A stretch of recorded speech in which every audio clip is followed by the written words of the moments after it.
$4 billion. That's what you paid for lottery tickets last year. It's money lawmakers promised for education. But Action News has learned that Duval County schools received less than $3 per student. You heard right.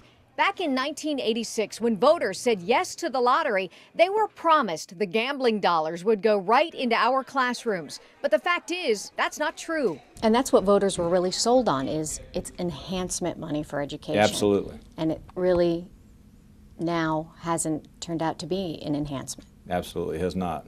Ed Pratt Daniels, Duval County's school superintendent, remembers when the lottery money started rolling in. In its heyday, Duval County was getting more than $32 million in spending money from the lottery, money the county could use where it was needed the most. The question, how much did we get last year? The answer, a little more than $370,000. $370,404 for a county with 125,000 students. That breaks down to $2.96 per student. Doesn't buy you much, even at a convenience store. So what's the real story here? Why aren't local schools getting more of your lottery money? So we're following the money and taking that question here to the people who make the decisions. Would you support pushing them to put more of this money, the real dollars that districts can use where it's needed most, into K through 12?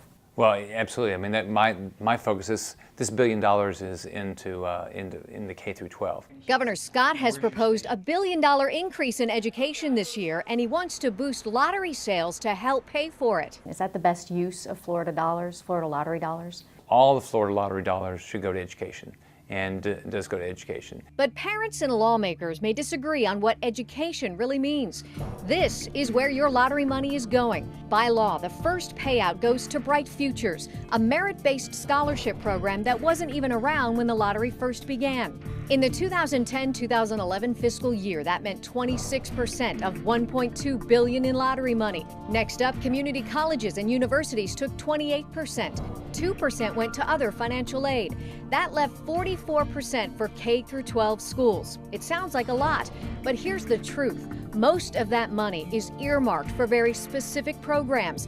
The actual spending money that local counties get is a fraction of what it used to be.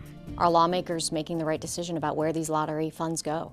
No, I think it ought to go where it was originally, and that is discretionary money for school districts.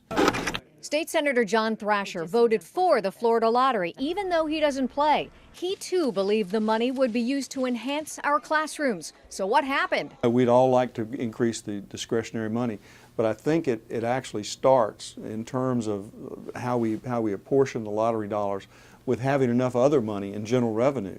So when the economy began to suffer, lawmakers began funneling lottery money into programs that weren't even around when the lottery was passed. So now the only way to get counties more cash is to take it from somewhere else.